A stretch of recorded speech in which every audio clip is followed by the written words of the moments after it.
Hello guys, how's it going? Welcome back to the channel. This is Zach here, and I am doing a rank video. And this rank video will be for the modern era of Iron Maiden.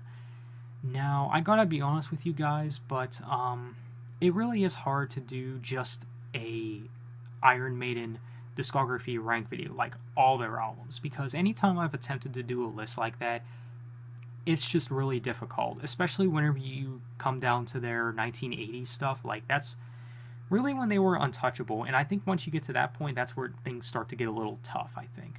But yeah, I figured that it would be more simple to rank Iron Maiden's modern era stuff.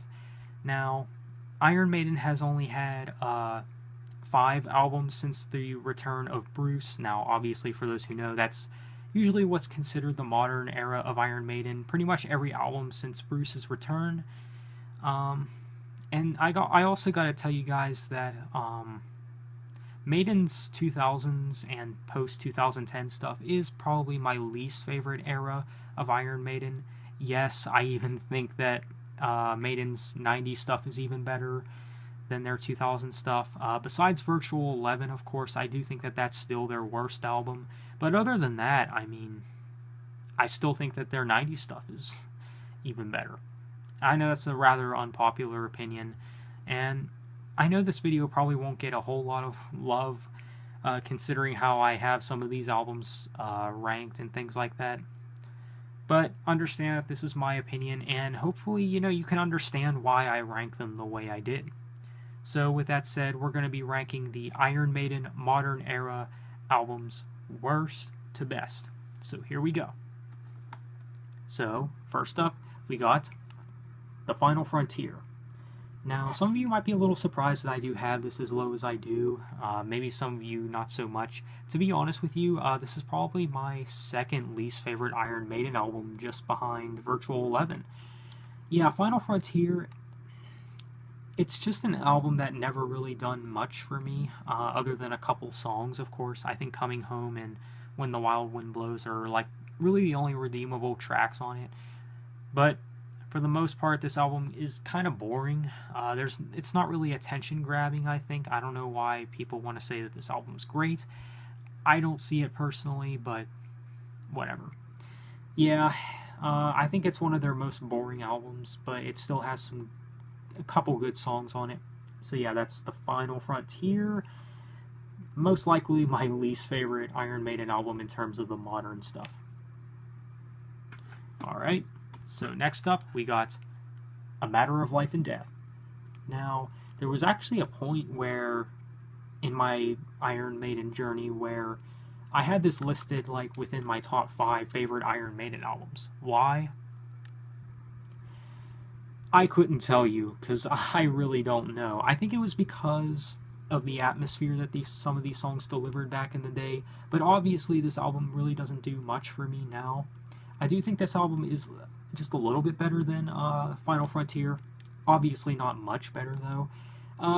Again, a couple good songs on it, but Again, it kind of has the same problems as the Final Frontier. There's a lot of tracks that aren't really attention-grabbing and are kind of bland compared to a lot of other stuff that Iron Maiden released. So yeah, that's why A Matter of Life and Death is ranked where it is on my list. Okay, so next up, oh boy, this one's not going to get me a whole lot of love, I know it. And some of you actually might be surprised that I have this one towards like the middle of Iron Maiden's modern stuff. And some of you might think I'm crazy for placing this album where it is on my ranking. The Book of Souls, which is Iron Maiden's latest album. Now, I do think that this album is pretty good, but I do think it is overrated and overhyped, of course. And I say that because I know there's a lot of people that say that this is Iron Maiden's best album since their 1980 stuff, which I don't see it at all, honestly. I do think it's better than Final Frontier and A Matter of Life and Death, obviously, because it is towards the middle. But again, there's not really much about this album that make me want to go back to it all that much, other than a couple songs. I like Speed of Light and the title track. I think those are good songs. And I know everyone likes to praise the song Empire of the Clouds, the closing track to the second disc of this album.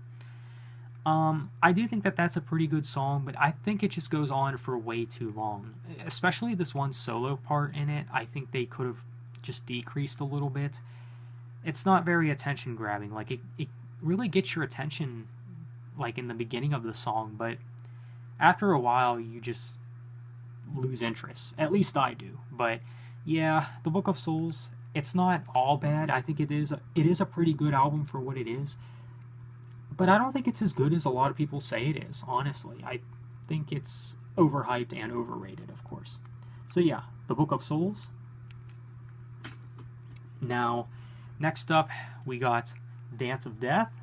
Now, I know I might get some flack for having this above the Book of Souls, but, you know, what can I say? I think Dance of Death is honestly one of Maiden's most underrated albums. It's got so many great tracks on it, such as Rainmaker, No More Lies, the title track, and Passchendaele. So many great songs on this album.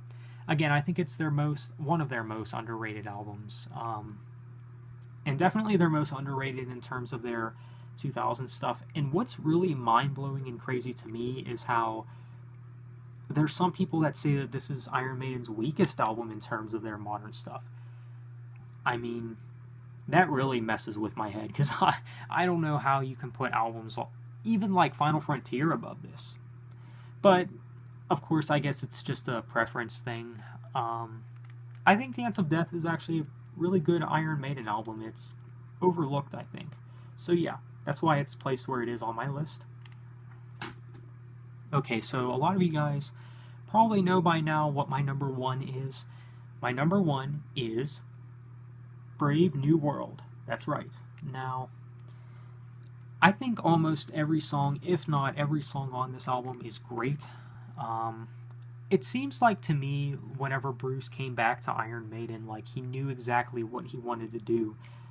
Like, this is definitely the album out of the entire modern era of Iron Maiden where it sounds most original. Like, this is definitely where they were at their creative peak in terms of their modern stuff. I think everything about this album is really well made, and I mean, so many great songs on it, let me tell you.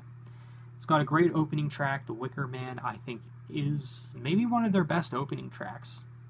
Yeah, Brave New World, just fantastic album, and I would say it's their best in terms of Maiden's modern stuff. But that's my opinion. Alright, so that just about wraps this up. Again, I know some people might disagree with me, but hey, this is my opinion, and this is how I rank Maiden's modern stuff.